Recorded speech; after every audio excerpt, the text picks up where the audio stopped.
tudo bem? Aqui é a Vanessa, do canal Plantão Química, e hoje nós vamos falar sobre as propriedades físicas dos compostos orgânicos, tá?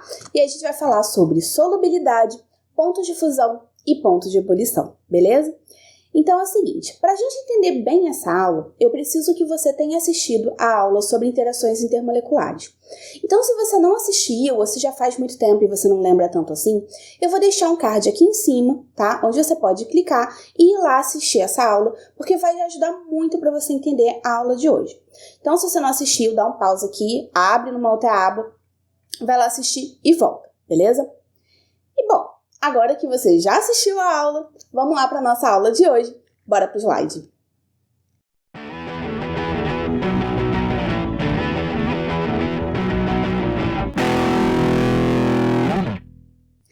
Bom, pessoal, vamos começar relembrando aqui as interações intermoleculares. As interações intermoleculares que a gente estudou são dipolo instantâneo, dipolo induzido, dipolo-dipolo, ligação de hidrogênio e íon dipolo. Sendo que aqui a gente vai focar principalmente nas três, menos fortes, porque a íon dipolo é quando a gente tem uma substância iônica, o que não é tão comum quando a gente tem um composto orgânico, beleza? Então, olha só, relembrando, a dipolo instantâneo e dipolo induzido é um tipo de interação que acontece entre moléculas apolares. Já dipolo-dipolo entre moléculas polares. E a ligação de hidrogênio entre moléculas polares, onde a gente tem o hidrogênio ligado a flúor, oxigênio ou nitrogênio, tá legal? Então, olha só, vamos começar com solubilidade. A regra máxima da solubilidade é semelhante, dissolve, semelhante, tá? E o que significa isso?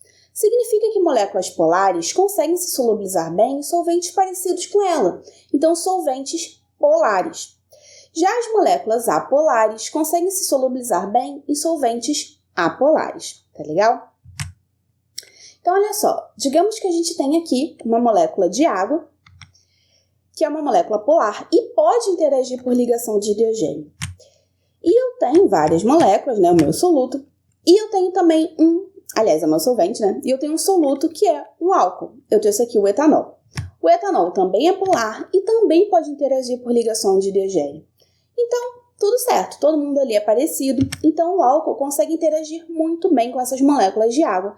Então, a água consegue dissolver o etanol, tá legal? Agora, vamos ver uma outra situação, em que a gente tem aqui um pentano, que é uma molécula só formada por cadeia carbônica, então é uma molécula apolar, e ela pode interagir por dipolo instantâneo e dipolo induzido. E aí, eu tenho um soluto que também é uma cadeia carbônica, um pouco diferente, mas também é uma cadeia carbônica, então é apolar também. E ela também vai poder interagir por dipolo instantâneo e dipolo induzido. Então, ela consegue se solubilizar ali no meu solvente, que é o pentano, através das interações, são as interações dipolo instantâneo e dipolo induzido, que elas são esporádicas, então interage com uma molécula, depois interage com a outra. Deixa eu voltar aqui a animação para vocês verem, ó.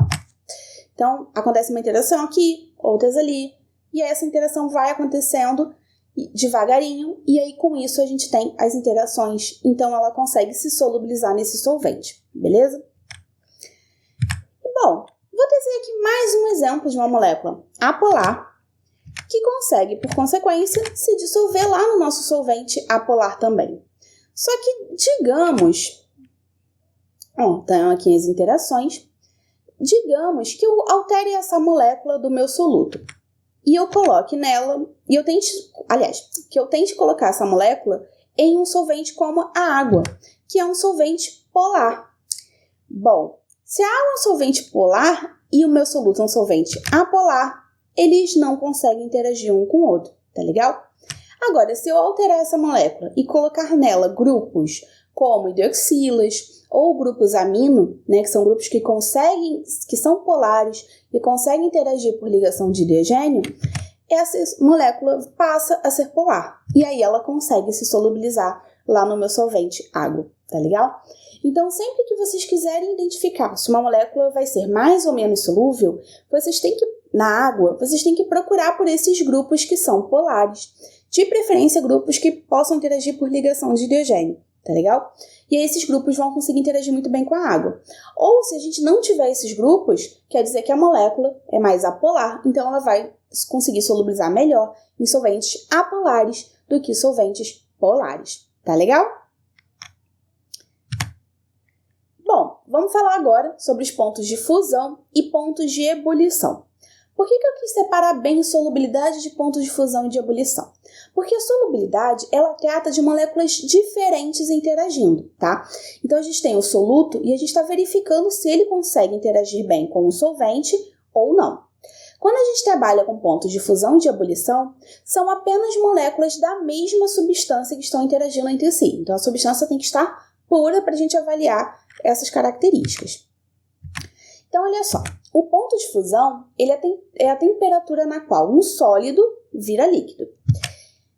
E isso acontece através de afastamento das moléculas. Então, lá no sólido, as moléculas são todas bem pertinho umas das outras, bem compactadas. Conforme eu aqueço, pensa no gelo, conforme a gente vai aquecendo o gelo, ele derrete, não é? Ele vira líquido. Nisso, as moléculas estão se afastando, beleza? E o ponto de ebulição é a temperatura na qual um líquido vira um gás. Também acontece com afastamento das moléculas. Então, para que tudo isso aconteça e para as moléculas poderem se afastar, a gente precisa fornecer uma energia que rompa as interações que estão acontecendo ali entre aquelas moléculas, tá? Então, os pontos de fusão e de ebulição sempre vão depender das forças intermoleculares que estão presentes entre as moléculas, tá? Então, olha só, eu vou trazer aqui algumas características que afetam essas propriedades. Então, a primeira que a gente vai analisar é o efeito da função orgânica. Então, eu trouxe aqui várias funções orgânicas para a gente analisar os pontos de fusão e de ebulição. Então, a primeira substância que eu tenho ali é o acetato de sódio. O acetato de sódio é um sal de ácido carboxílico e, por consequência, ele é um composto iônico, não é covalente. Então, quando o composto acetato de sódio interage, na verdade a gente não tem uma interação, a gente tem uma ligação iônica. E lembra que ligação é mais forte que interação. E ligação iônica é o tipo de ligação mais forte que existe. Então, esse composto aqui, de todos os que a gente vai analisar, é o que tem os maiores pontos de fusão e de ebulição aí, assim, disparado, tá vendo? O ponto de fusão dele, para ele virar líquido, a gente tem que aquecer ele a 324 graus. Para ele virar um gás, a gente nem sabe, porque ele se decompõe antes. Então, ele não chega a virar um gás, né? A molécula acaba se quebrando antes que isso aconteça, tá legal? A próxima substância que eu trouxe é o ácido etanóico, que é um ácido carboxílico. Por consequência, as moléculas dele conseguem interagir umas com as outras através de ligação de hidrogênio, que é uma interação forte. Então, a gente tem pontos de fusão e de ebulição mais elevados, né? Só que não tanto quanto o acetato de sódio, beleza? Quando a gente compara com o etanol, por exemplo, o etanol também pode fazer ligação de hidrogênio. Só que ele é um pouco menos polar, porque ele só tem um átomo de oxigênio. Então, você pode ver que os pontos de fusão e de ebulição dele são elevados, mas não são tão altos quanto o do ácido etanóico. São um pouquinho mais baixos, tá legal? Trouxe também a função aldeído. Na função aldeído, a gente não tem ligação de hidrogênio, porque os hidrogênios não estão ligados diretamente ao oxigênio. Então, o tipo de interação que pode acontecer é dipolo-dipolo, que acontece entre moléculas polares. Então, a gente pode ver ali que os pontos de fusão e de ebulição já são bem menores do que do álcool, tá certo? Porque o tipo de interação é mais fraca. E eu trouxe também o etano, que é um hidrocarboneto, é apolar, e ele interage por dipolo instantâneo e dipolo induzido. Então, os pontos de fusão e de ebulição são bem baixinhos, né? Porque as interações que estão acontecendo ali são bem fracas. Então, o que é importante a gente prestar atenção aqui? Que a função, ela afeta muito os pontos de fusão e de ebulição, porque dependendo da função, a gente pode ter interações intermoleculares de tipos diferentes, tá? Então, quanto mais forte for o tipo de interação intermolecular entre as moléculas, maiores serão os pontos de fusão e de ebulição das substâncias, tá legal? E o tipo de interação é um dos fatores mais importantes para a gente avaliar pontos de fusão e de ebulição. Agora vamos ver o efeito da cadeia carbônica. Então, para isso, eu vou trazer compostos que pertençam às mesmas funções, têm os mesmos tipos de interação intermolecular, mas têm tamanhos de cadeia diferentes, tá? Então, eu trouxe aqui os pontos de ebulição de 5 substâncias, tá? E as duas primeiras que eu trouxe são 2 hidrocarbonetos, que são o metano e o etano. Os dois são apolares e interagem por dipolo instantâneo e dipolo induzido. O que muda entre eles? O tamanho da cadeia carbônica. O etano tem o dobro do número de átomos de carbono que o metano. Então, ele tem uma massa molecular bem maior. Por consequência, o ponto de ebulição dele é bem maior do que o do metano. Então, você pode ver ali que o ponto de ebulição dele é menos 88. Menos 88 é maior do que menos 162. É bem maior, tá legal? Então, vocês podem ver que quando a gente aumenta o tamanho da cadeia carbônica, aumenta a massa molar do composto, a gente tem um aumento do ponto de ebulição quando a gente compara substâncias com o mesmo tipo de interação intermolecular, tá legal? Agora, olhando aqui, metanol, etanol e propan-1-ol. São 3 álcools, tá? Eu tenho aqui uma série homóloga, então, no primeiro eu tenho 1 átomo de carbono, no segundo eu tenho 2 átomos e no terceiro eu tenho 3. Então, os 3 podem interagir por ligação de hidrogênio, que é o tipo de interação bem mais forte, não é? E aí a gente pode ver que conforme a cadeia carbônica vai aumentando, né, a massa molar do composto aumenta, isso acompanha um aumento do ponto de ebulição, tá legal? Só que para fazer essa análise, eu preciso comparar sempre funções parecidas. Então, por exemplo, o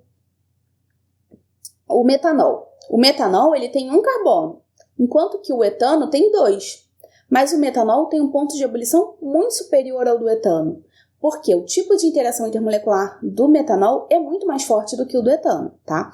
Então, a gente sempre vai comparar a cadeia carbônica avaliando compostos que têm o mesmo tipo de interação intermolecular, tá? De preferência, a mesma função. Então, olha só, quanto maior for a massa molar para compostos com o mesmo tipo de interação intermolecular, mais fortes serão as interações, tá legal? Bom, pessoal, por hoje é só. A gente avaliou essas 3 propriedades aí, que são 3 propriedades físicas, as mais importantes dos compostos orgânicos e que estão sempre aparecendo ali pela UERJ, tá legal? Espero que vocês tenham gostado. Se vocês gostaram, por favor, dá um like aqui no vídeo, se inscreve no canal, porque isso ajuda muito o YouTube a saber que vocês estão gostando da nossa aula e promover um pouco mais o nosso canal. Isso ajuda a gente a poder produzir cada vez mais vídeos e, né, se dedicar mais ao nosso canal. Então, é isso. Espero que vocês tenham gostado. Por hoje é só. Um beijão e tchau, tchau.